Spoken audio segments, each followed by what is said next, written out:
नमस्कार, आप देख रहे हैं जेएनवी स्टार न्यूज़। मध्य पूर्व से इस वक्त की एक ऐसी खबर सामने आ रही है जिसने सऊदी अरब, तुर्की और पाकिस्तान के बीच हुए नए रक्षा समझौते की पूरी ताकत और विश्वसनीयता पर ही सवाल खड़े कर दिए हैं।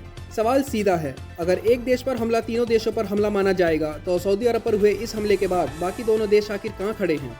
रविवार सुबह हूथियों ने सऊदी अरब के जजान में स्थित अरामको रिफाइनरी को निशाना बनाया। बताया गया कि हमले के लिए एक ड्रोन का इस्तेमाल किया गया, जिसके बाद रिफाइनरी में भीषण आग लग गई। हालांकि बाद में सऊदी अरब के ऊर्जा मंत्रालय ने पुष्टि की कि आग पर काबू पा लिया गया है, क्योंकि यह हमला सऊदी अरब, तुर्की और पाकिस्तान के शीर्ष नेताओं की मक्का में हुई ऐतिहासिक बैठक के ठीक 48 घंटे बाद हुआ।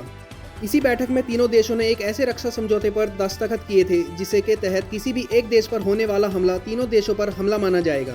यही वजह है कि इस समझौते को लेकर कुछ विशेषज्ञों ने इसे इस्लामिक नाटो तक कहना शुरू कर दिया था।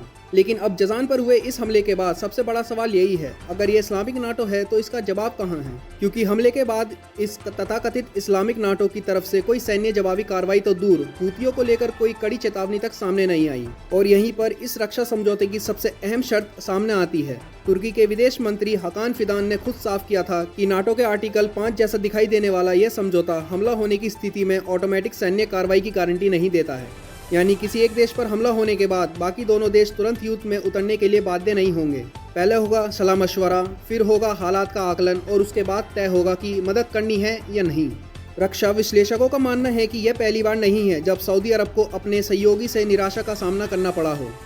इससे पहले सितंबर 2025 में भी पाकिस्तान और सऊदी अरब के बीच इसी तरह का एक रक्षा समझौता हुआ था। इसके बाद फरवरी 2026 में जब अमेरिका और इजराइल ने ईरान पर हमले किए तो सऊदी अरब के बुलावे पर पाकिस्तान ने अपनी सेना, लड़ाकू विमान और एयर डिफेंस बैटरियां सऊदी अरब में तैनात तो की, लेकिन पाकिस्तान ने कोई सीधी सैन्य कार्रवाई नहीं की। उसकी भूमिका मुख्य रूप से ट्रेनिंग और सलाह देने तक ही सीमित रही। और अब जजान पर हुआ ये ताज़ा हूती ड्रोन हमला एक बार फिर उसी सवाल को सामने ले आया है, क्या मक्का रक्षा समझौता वास्तव में एक मजबूत सैन्य गठबंधन है, या फिर यह सिर्फ कागजों और बड़े बड़े बयानों तक सीमित एक समझौता बनकर रह जाएगा? क्योंकि ज़मीन पर तस्वीर फिलहाल यही दिखाई दे रही है, सऊदी अरब पर हमला हुआ लेकिन उसके दोनों साझेदारों की तरफ से कोई सीधा सैन्य जवाब नहीं आया। तो दोस्तों, अब देखना यही होगा कि आने वाले दिनों में सऊदी अरब, तुर्की और पाकिस्तान इस हमले और अपनी नई रक्षा साझेदारी को लेकर क्या कदम उठाते हैं। इस खबर पर हमारी नज़र लगातार बनी हुई है। देश और दुनिया की बाकी तमाम बड़ी और अहम खबरों के लिए देखते रहिए जेएनवी स्टार न्यूज़।